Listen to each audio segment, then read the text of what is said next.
Hi, my name is Wesley Lawton. I'm the licensed professional counselor at All Things Grow Counseling. This is going to be my first video teaching about grief. While every loss is different, there are some principles and ideas that can be helpful for the vast majority of grieving individuals to consider, and that's what I hope to speak to in this and in some of the future videos that I record. What I wanted to talk about in this first recording is the importance of facing your grief and working through it, as opposed to avoiding it. One of the biggest reasons that most people in our society don't like talking about grief is that it's so incredibly painful that we'd rather just not address it. When someone you care for dies, or when you go through another major change, it's really common to feel like your whole life just doesn't feel okay anymore, like you as a person just don't feel okay anymore. Sometimes it's a constant, empty, sad feeling that you carry around in your stomach. Perhaps you don't break down crying very often, yet your grief is still always there. Or maybe you, like others, feel so overwhelmed by the pain that you cry every single day, sometimes for long periods, and you feel like you can barely catch your breath. A way that many people try to respond to this pain is simply trying to ignore it and hoping that it will go away over time. We hear things like, you have to keep busy and time heals all wounds, so we do our best to push the pain down and hold it all together. And some of us are actually really convincing. You might have lots of people in your life telling you that you're handling it really well or you're so strong. And sometimes for them it's nice to believe that you're not having a hard time so that they don't have to feel as bad for you. However, what we eventually find is that this coping strategy simply doesn't work. The grief stays with you. It doesn't go away on its own. Time alone doesn't do much at all to heal your wounds. I hope that I don't sound overly critical or judgmental if you're someone who's tried this strategy. As I said, many of us do this as a first instinct. What could be more natural than trying to avoid the emotional, mental, physical, and spiritual pain that grief can bring?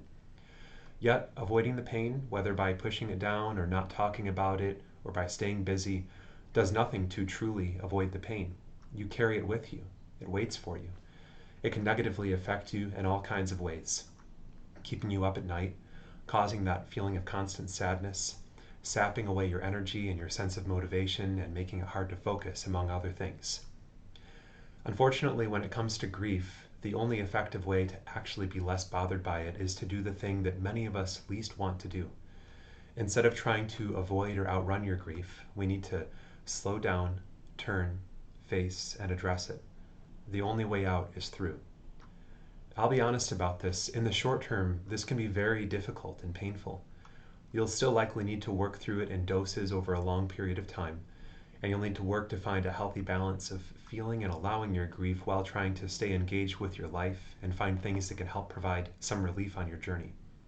But the fact remains that the more grief work you can get done early on, the sooner you will find your way to better days.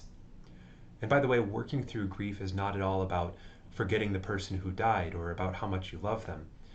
It's about getting through the most difficult feelings about their absence so that you can more easily smile when you think of them and find a healthy, positive way to continue feeling connected to them as you live out the rest of your life.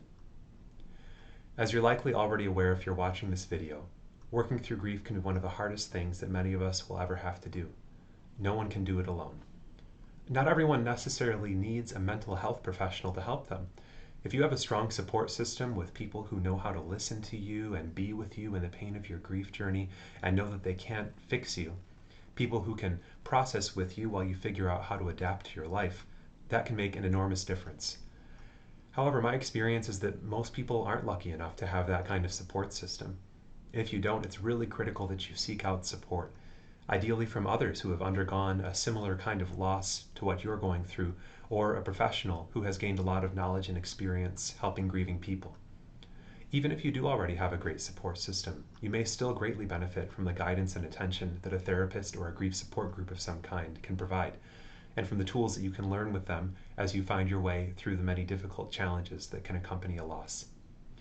If you're interested in finding more about grief therapy out with me at All Things Grow Counseling, or would like to request an appointment, please visit allthingsgrowcounseling.com. I'd be happy to hear from you and help you however I can.